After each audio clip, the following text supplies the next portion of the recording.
जी, बिल्कुल। और ये यही दिखाई दे रहा है शौकत भारती साहब कि जंग जो है, मतलब सबसे बड़ी चीज जो है, जो हम लोग देख रहे हैं कि जो आलमी ताकतें हैं, जिन पर बड़ा भरोसा था, जिन पर बड़ा एतमाद था, वो बिल्कुल नाकारा साबित हो रही है। और ऐसा लग रहा है कि जंग कोई रुकवाना ही नहीं चाहता।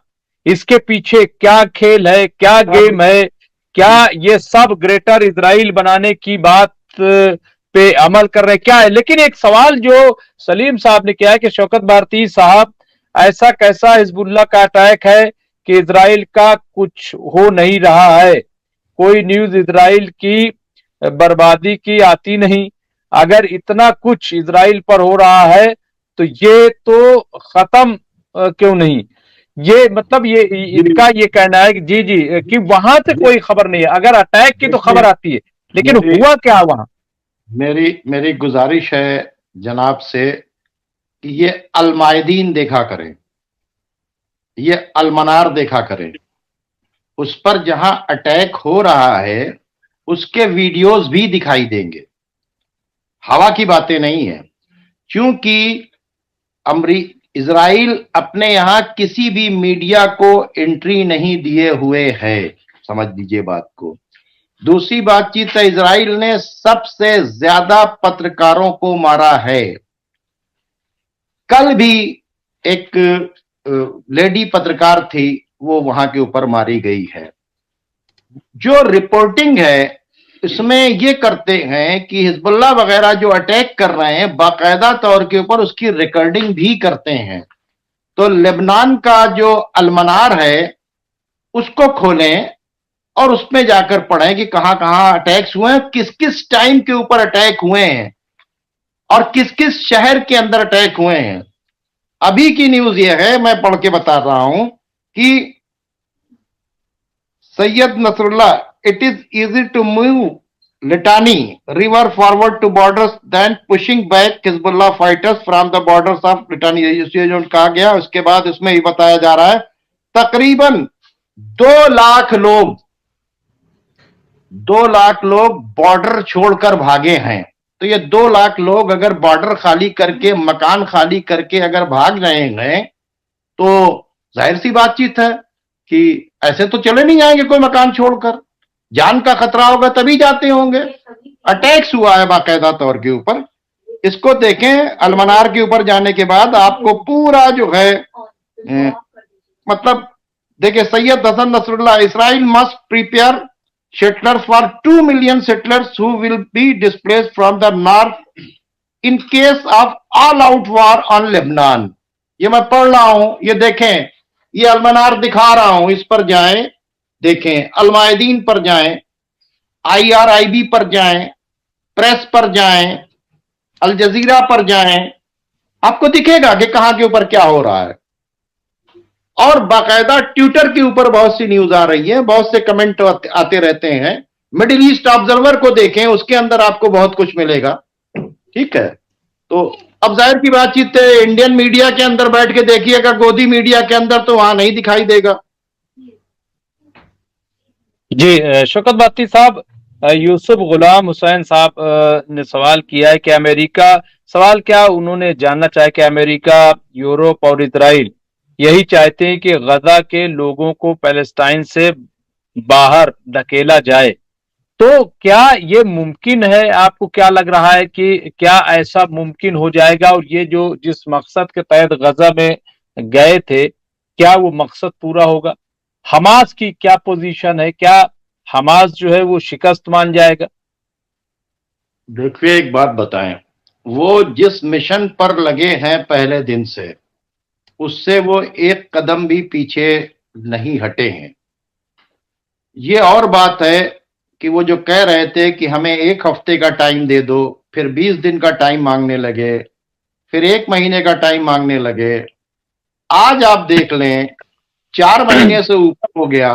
ठीक है, और आज तक वो कामयाब नहीं हुए। 75 साल में आज तक इतना ज्यादा नुकसान इजराइल को कभी नहीं हुआ। इजराइल की इकोनॉमी 20 साल पीछे चली गई। इजराइल की में महंगाई आसमान पर पहुंच गई। इजराइल का एक्सपोर्ट काफी हद तक बंद हो चुका। इजराइल के अंदर इन्वेस्टमेंट लोगों ने करने खत्म कर दिए। इजराइल का प्लान क्या था कि बाकायदा तौर के ऊपर हम 1 महीने में कब्जा कर लेंगे, गजा को हटा देंगे, गजा को खत्म करेंगे।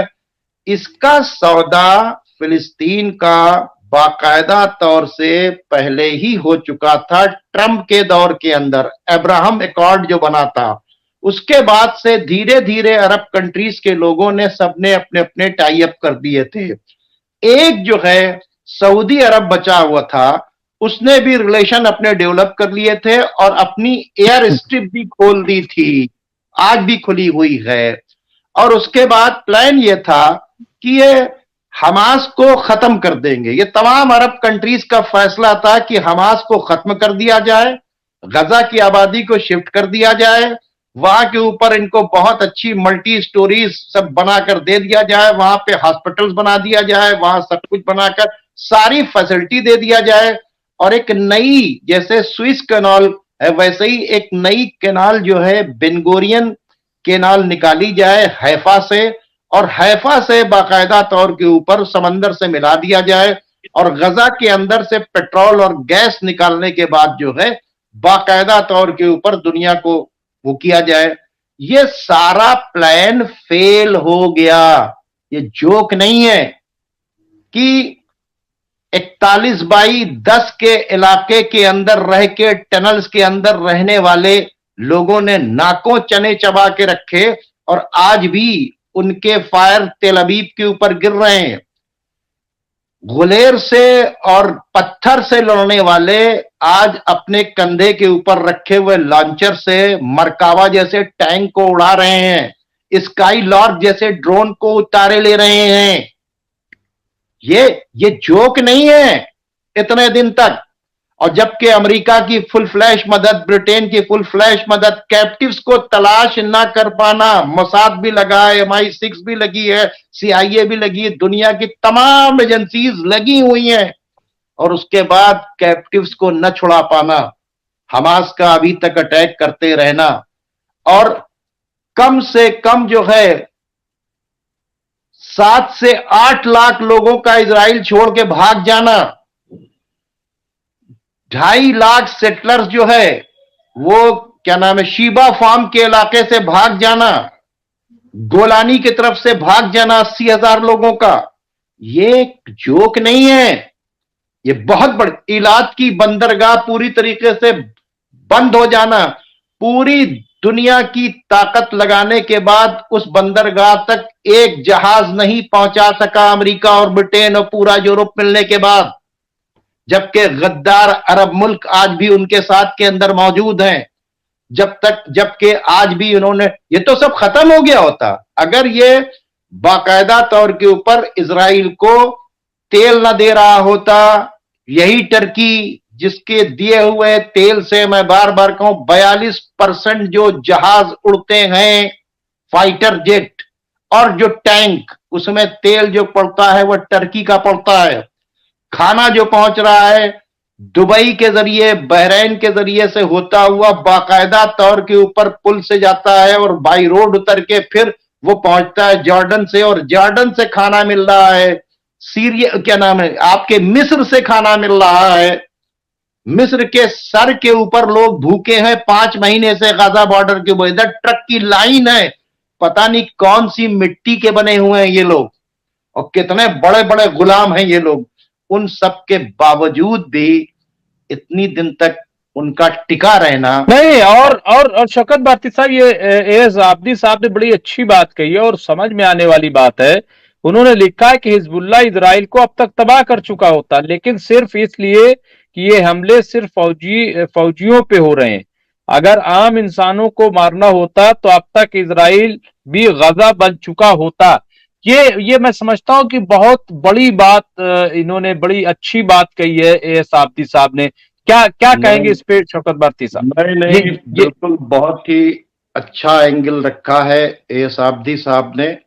और आप देख लीजिए, मैं बार बार कहता हूं कि अगर जिस तरह से कैप्टिव्स पकड़े किसने, हमास ने, यही कैप्टिव आईसिस पकड़ता तो क्या करता?